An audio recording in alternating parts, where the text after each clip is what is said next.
That stiffness in your neck when you roll out of bed every morning, the tension that grips your shoulders before you even get through breakfast, the random flutter under your eye that shows up uninvited, the clenched jaw, the teeth grinding through the night. None of it is about stress. None of it is about bad posture, and stretching is not going to fix any of it. These are all symptoms of the exact same underlying issue, and once you understand what's actually happening inside your cells, everything clicks into place. Most people have been told that calcium is a bone nutrient, that its whole job is to keep your skeleton solid, but that's a massive oversimplification. 99% of calcium's role in your body is about cellular communication. It's the signal your body uses to fire every nerve, trigger every heartbeat, and initiate every single muscle contraction. Right now, as your eyes move across this screen, that movement is driven by calcium. Your heart pumping blood through your chest right now. Calcium. And that knot sitting in your upper back that never quite goes away, that is also calcium, except this time it's calcium that has become stuck. To really understand why this matters, you need to picture what's happening inside muscle tissue at the microscopic level.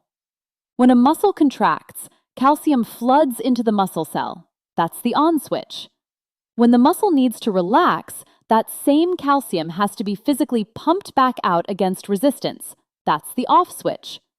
But here's the critical part. That pumping process requires energy in the form of ATP, and ATP cannot do its job without magnesium.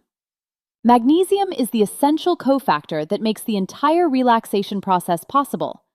Without adequate magnesium, the calcium doesn't get pushed out, it stays trapped inside the muscle cell, and the muscle stays locked in a contracted state. If you want to see this concept taken to its absolute extreme, think about what happens to a body after death.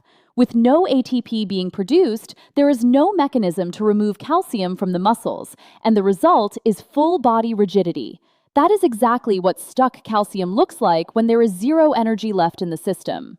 The same principle, on a smaller scale, explains your tight traps, your eye twitch, your teeth grinding, your leg cramps that jolt you awake at 3 in the morning. Heart palpitations and irregular rhythms are another major manifestation of this same calcium dysregulation, and tension headaches fit squarely into this picture as well. Now, here's something that gets almost no attention. This is precisely the mechanism behind how calcium channel blocker medications work. These drugs are prescribed for high blood pressure, and what they do is interfere with calcium's ability to enter and stay in cells, which is essentially mimicking what sufficient magnesium does naturally in the body. There's even a medication used in Alzheimer's treatment that operates almost identically to magnesium at the cellular level, and DoctorLeana has pointed out that this parallel reveals just how deeply magnesium is woven into neurological and cardiovascular function. The reason these pharmaceutical workarounds exist is not because magnesium doesn't work, it's because a natural mineral cannot be patented and turned into a profitable drug. Let's talk specifically about the trapezius muscle, because it's one of the most misunderstood muscles in the body. Most people think of the traps as just the ridge between your neck and your shoulders, but the trapezius actually extends up into the base of your skull, runs all the way down your back to the thoracic spine, and fans out to the shoulders and even forward toward the collarbone. It's an enormous muscle. The lower portion of the trapezius is almost universally weak and underactivated in people who sit for long periods, which is most people.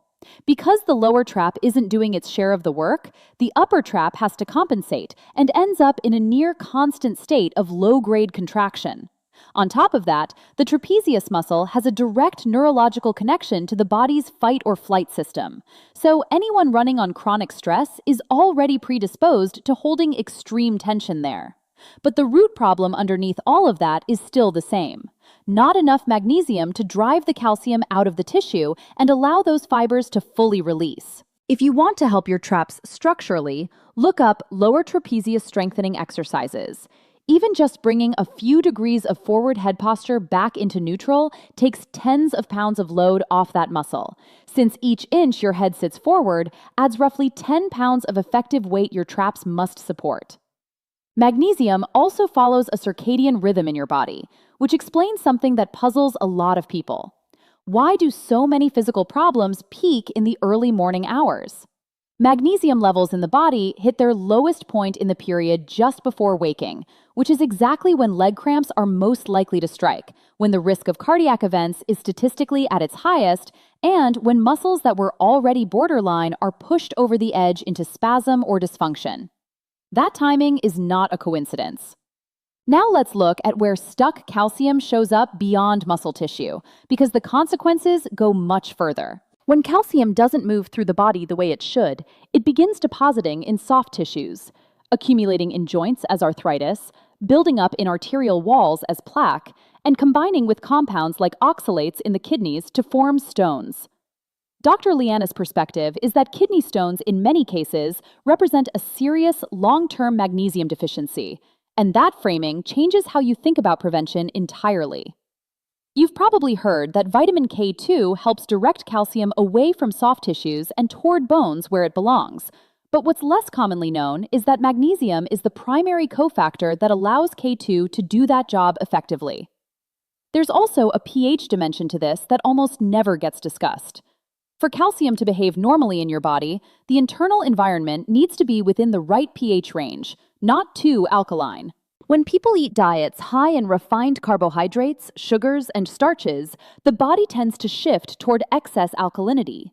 And in that environment, calcium starts misfiring, contributing to twitching, cramping, and nervous system dysregulation, even when magnesium levels are adequate. The fix is straightforward. Clean up the diet and the body self-corrects. If you want something temporary while you transition, a small amount of apple cider vinegar diluted in water or betaine hydrochloride with meals can help acidify the digestive environment and correct the systemic pH imbalance. In terms of what to actually take, DoctorLeana does not recommend calcium supplements for most people. The issue is not a shortage of calcium, it is calcium that is out of place and causing damage. What the body needs is magnesium, and the most bioavailable and well-tolerated form is magnesium glycinate. The glycinate component, which is the amino acid glycine, has its own calming and relaxing properties, and also addresses a deficiency that many people carry in that amino acid separately. The standard recommended daily intake for magnesium runs between 360 and 420 milligrams, but that is a minimum baseline number. It is not a therapeutic dose for someone dealing with active symptoms. For significant issues like persistent twitching, chronic cramping, arrhythmias, or migraine headaches, you may need to spread much higher doses across the day, potentially 250 to 300 milligrams at a time, taken 2 to 4 times daily, working up gradually. Understand that correcting a long-standing magnesium deficiency takes time. A minor twitch might resolve in about a week, chronic cramps may take several weeks, and cardiovascular irregularities can take months of consistent supplementation to meaningfully improve. Taking magnesium glycinate in the evening is particularly effective for people dealing with insomnia, since the relaxation of the nervous system and muscle tissue it promotes makes falling and staying asleep significantly easier. Beyond oral supplementation, Epsom salt baths are a genuinely effective delivery method. Research has confirmed that blood magnesium levels rise measurably after soaking in an Epsom salt bath, which is magnesium sulfate. Topical magnesium oil applied directly to areas of tension, the upper traps, the calves before sleep, the lower back, the soles of the feet, is another practical approach that many people find helpful for targeting localized tightness. And if you want to dramatically accelerate the results you get from magnesium, combining it with myofascial release work is one of the most powerful things you can do, because the two work through complementary pathways and together produce results that neither achieves as quickly alone.